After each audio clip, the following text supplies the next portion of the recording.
Imagine waking up every day surrounded by the same 30 people. No bedroom, no locked door, no private messages, no place to truly be alone. Every conversation could be overheard. Every action could be seen. Every mistake could become everyone's business. For most of human history, this wasn't a nightmare. It was reality. But here's the question. Did ancient humans have a private life? Or is privacy a modern invention created by walls, locks, and technology? The answer takes us deep into humanity's forgotten past. For nearly 300,000 years, humans lived as hunter-gatherers. Small groups wandered through forests, grasslands, deserts, and frozen landscapes. They built temporary shelters. They gathered around campfires. They slept close together for warmth and protection. Life was intensely social. If a predator appeared, survival depended on the group. If food became scarce, cooperation meant the difference between life and death. In a world this connected, privacy seems impossible. How could anyone have a private life when everyone was always nearby? There were no separate rooms, no personal offices, no soundproof walls, no place to disappear. At least that's what it looks like from a modern perspective. But privacy is not really about walls. Privacy is about control, the ability to decide what others know about you. And that ability may be far older than civilization itself. Ancient humans had fears, dreams, relationships, rivalries, plans, and secrets. The moment humans developed complex language and self-awareness, something extraordinary happened. For the first time, thoughts could exist inside a mind without being visible to everyone else.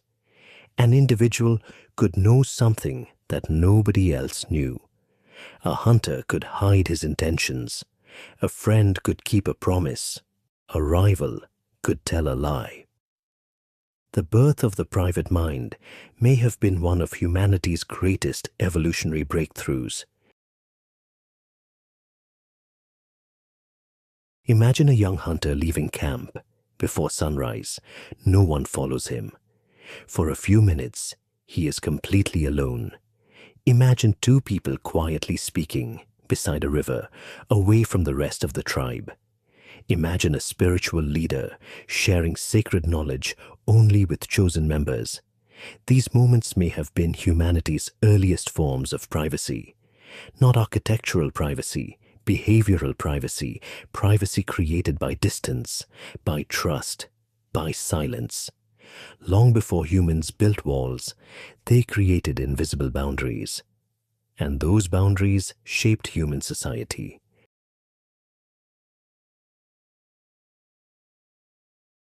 Privacy wasn't just a personal desire.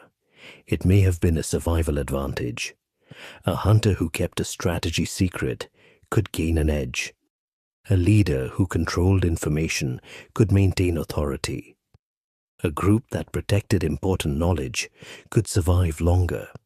Even emotions benefited from privacy. People needed time to think, to grieve, to plan, to reflect. The ability to separate public life from private thought became a powerful human skill. In many ways, civilization itself may have been built upon it. Here's the strange part. Ancient humans probably spent more time together than we do today, yet they may have understood privacy better than we imagine, because privacy was never simply about being physically alone. It was about having control over your inner world, a world that no one else could fully enter, no matter how closely they lived beside you. Today we protect privacy with passwords, locks, encrypted messages, closed doors. But the desire behind those protections is ancient. far older than cities, far older than writing. Perhaps privacy was born the moment an ancient human looked into the darkness, had a thought no one else could hear, and chose to keep it that way. Because privacy didn't begin with the first door. It began with the first secret. And that secret may be as old as humanity itself.